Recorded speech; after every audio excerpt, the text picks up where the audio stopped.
Hey my friends, welcome to a new video in Joey's Python Pandas series. In this video, you will learn how to add columns in Pandas data frame, which is one of the basic things you should learn in Pandas.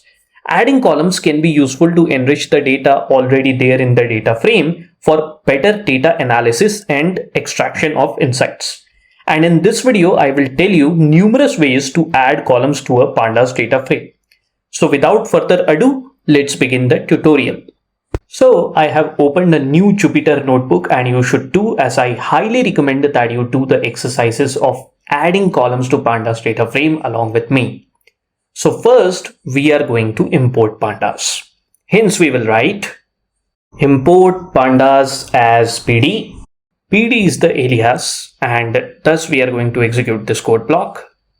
And there you go, Pandas is imported. Now let's create a data frame to which we will add more columns using various methods. Let's do that using the read_csv method of Pandas.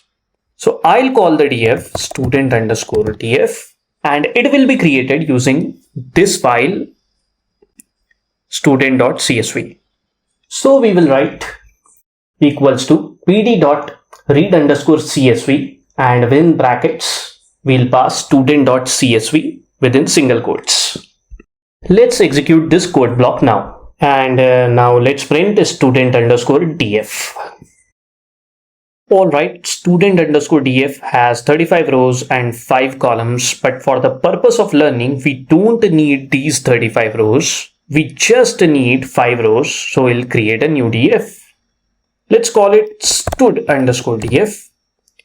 And we'll write the code to fill this df with the first 5 records from student_df. To do that, we can either use head or iloc method.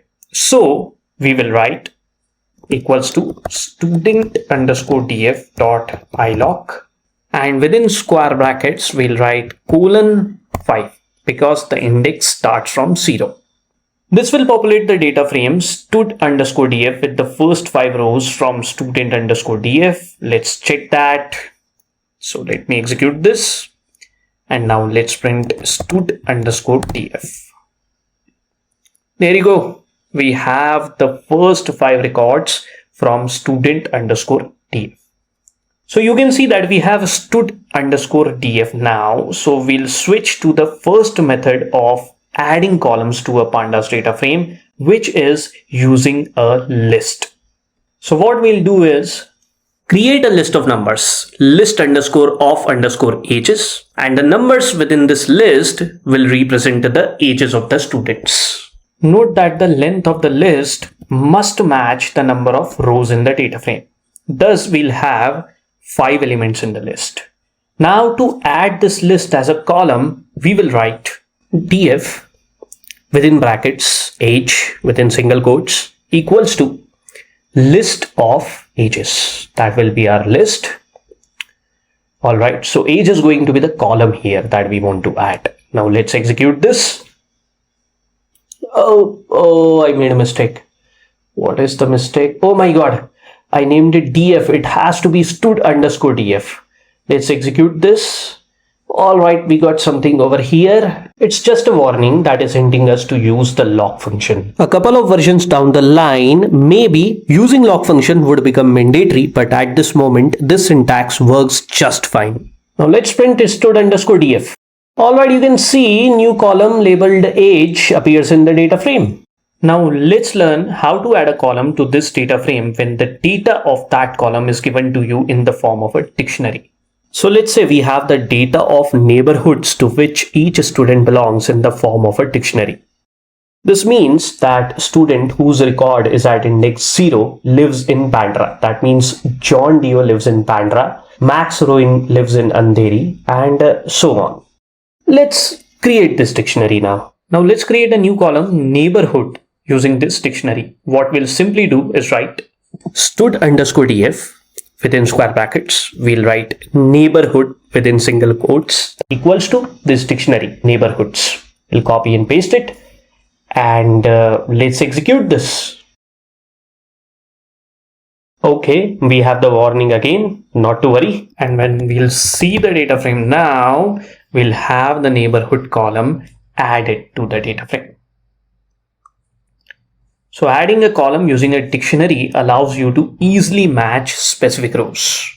Let's now learn to add a column to a data frame using assign method. You must note that this method will create a new data frame with a new column added to the old data frame. So using the assign method, we can add a column to this data frame stud_df, but we'll have to create a new data frame from it to see it.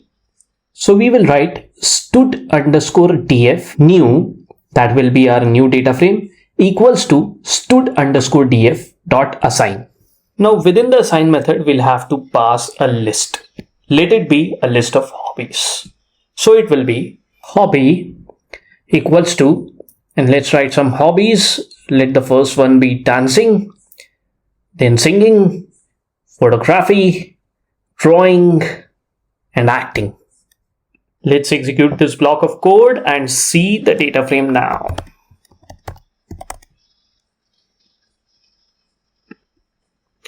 There you go. You just learned how to add a column to a data frame using the assign method. We'll now learn to add a column to a data frame using the insert function. Now insert function gives us the liberty to add a column at a specified position. That means we can choose to add a column at position number 2. So let's add a column sports interested in to this data frame stud_df. So what we'll do is simply write stud_df dot insert, and within brackets we'll write 2. So 2 is the column position here. Then we'll write comma, and within single quotes we'll write sports interested in. This is actually the name of the column. Now as its third parameter, we are going to pass in a list of sports. So let the first sports be soccer, let the second be cricket, then squash, then table tennis, and finally we'll have lawn tennis. Let T be capital. You can see that now I have passed sports in a list for all the 5 students. Finally, we'll pass true as the final parameter. This means that this data frame can have one more column with the same name, sports interested in. Let's execute this code block. All right, it got executed successfully. Now let's see the data frame stud_df. And there you go. Sports interested in is added at position number 2. So the index starts from 0. So this will be 0, 1, and 2. Let's say you want to add a column attendance with a default value as present. You just want to initialize this column with a default value and updated values of specific records later. If you want to do that, then there is a simple way to do it. All you need to do is write stud_df, and within square brackets we'll write attendance within single quotes, and we'll write equals to, and then we'll write present within single quotes. Execute this code block. Let's see the data frame. All right. You can see you now have an attendance column with a default value as present for each of the records. Now, if you are given a use case that you need to store the length of the column name in another column, then that's also possible with a simple syntax. All you need to do is use the apply function. So we'll write stud_df and let name_length be the name of the new column equals to stud_df. Within square brackets we'll write name because that's the column we want to calculate the length of. Then we'll write dot apply, and within brackets we'll write len. So this len is for the length function. Now let's execute it. We print the stud_df data frame now, and you can see the result. The name_length column contains the length of the names in each of the records. The point is, you can create a new column by applying a function to an existing column.